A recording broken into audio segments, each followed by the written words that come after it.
All right, so we've gone over the historical background. We got this all the way up to Charles Darwin, from Plato through Aristotle, through the early taxonomists, up to Lamarck and Darwin. Now we're going to talk about how we as a class are going to define a species. Because truthfully, I've got to design these lectures based on what you guys want to talk about. So we're going to define the biological species concept and identify reproductive barriers that isolate a gene pool from other species. That's the goal right now. We need to find a way to identify a species that separates them from all other species. If we do that in this course, we have done what 2,000 years of science could not do. Doesn't mean we're not going to try.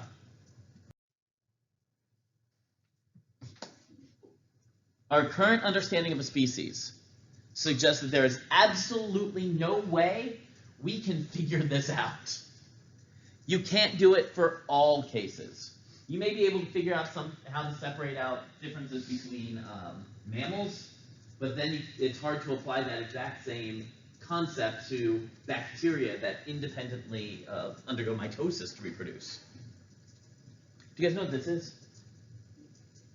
It looks sort of like a liger. It's actually a cross between it's like a cross between a lion and I think a cheetah. But you can get those weird crosses. There are 4 distinct concepts, and I can guarantee you I'm going to ask you in some essay to write about these 4 concepts and tell me which one you like best and why.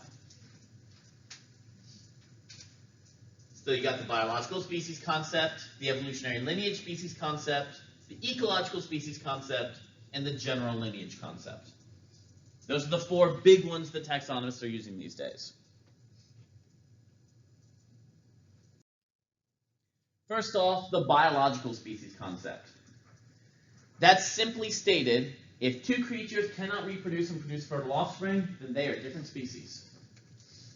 That makes sense. You can't reproduce with a gorilla, 2 different species. Dogs can't reproduce with cats, 2 different species. But you get some weird things in there. You guys have seen daylilies? You know what a daylily is? A lot of times they're these yellow, they look like that. Yellow flowers that are growing up. So with daylilies, you could take a diploid daylily and a tetraploid daylily. Diploid means what? 2 sets of chromosomes. Tetra, 4. So diploids, 2 sets. Tetraploid is 4 sets. If you cross them together, they will absolutely produce an offspring. That offspring will be infertile. The offspring will have 3 sets of chromosomes. It will be triploid. It will produce flowers, but no seeds. That new organism is the new species. Is it the same species as the mom, same species as the dad? You're like, well, they can't reproduce, right? Here's the deal, though. How do plants reproduce? They don't need seeds, do they? They don't need to. Think about it. You can take a plant, split it in half, and I got 2 plants. You can grow it up all by itself. These things reproduce at the root. So you're going to get lots and lots of these things growing up. That's a major way of speciation in plants. So, do we have a new species? I don't know. Based on the biological species concept, it can't reproduce with this. So therefore, it can't reproduce and produce fertile offspring, so therefore, it's not a new species. It's not a species at all. Harder, though, would be something like a cross between a whale and a dolphin. Because pilot whales and bottlenose dolphins can produce offspring. What? It's a tail? It's a dolphin and a whale. I believe they actually call it a wolfen. Yeah. Because reasons. So you have a pilot whale and a dolphin, and they produce an offspring. That offspring can successfully reproduce with pilot whales, and it can successfully reproduce with dolphins. So are whales and dolphins and pilot whales the same species? According to the biological species concept, yes. But they look so different. They can't be the same species. Does that make sense? So it's You get exceptions to this rule. It works in most cases, but in cases where you have very closely related species, coyotes and wolves. This was the problem where I used to work. And I think it's really odd that I had a problem with coyotes. As coyotes and wolves will come together and produce offspring. When they do, those offspring can make back to the wolf and back to the coyote. So then are wolves and coyotes different species? They're both pretty much primitive dogs. They're from the same kingdom. Yeah, heck, wolves and dogs can produce offspring. So I'm actually reading about that, and they share like a. you may have what's known as the evolutionary lineage concept. So far we've got the biological species concept. This is the evolutionary lineage concept. And it defines species by evolutionary pathways. It says each species is a direct descendant of an immediate ancestral species. Humans and mice have an immediate ancestor that we can trace ourselves back to. We are distinct lineages, but we have all come from the same source. So you can trace it back to a split. And that gets into the idea of evolutionary trees, where you can look at a group and say, okay, this group is distinct from that group. But again, we're just looking at distinctions.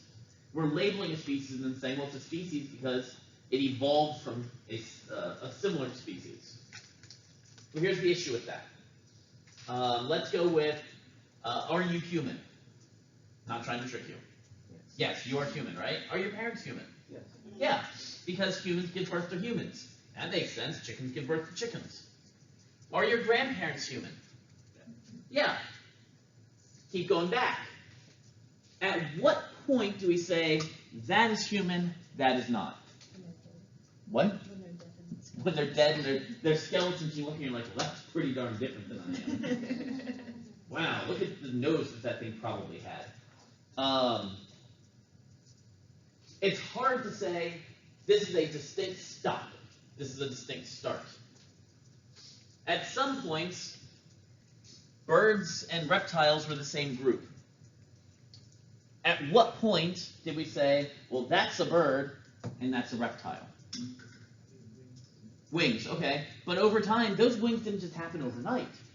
You know, you get wings. Wings are weird. And if you, sorry, wing evolution. Wings are weird because they weren't originally made for flying. That makes sense? They were meant for heat dissipation. It's just over time, you start to pick up, maybe you get longer feathers, maybe you get different structures that just occur over time. So you go from this one form that did not have a particular function to today's functionality. Yes? So it was like a built-in fan? Yeah. From that letter. That's a built-in fan, also built-in insulation. You ever seen a bird when they're trying to stay warm and they sort of like puff up? Mm-hmm. You can imagine like a Tyrannosaurus doing the same thing with very fine downy feathers. It's amazing. Yeah, no, the current research is showing that a lot of the later dinosaurs especially had fine down feathers because we have fossils of imprints of their skin. So T-Rex can have feathers instead of scales? That's correct. I like that. You might have the ecological species concept. We'll talk about the feathered dinosaur thing in another lecture. The ecological species concept is where you have a population defined by a group of organisms sharing a common ecological niche. All right, my in-laws ended up with a wasp nest like this, and it happened in a week. It's just, I know, right? It's growing. Apparently, if you coat the thing with wasp killer, it doesn't do anything to those guys. That's like, they're the evil wasps.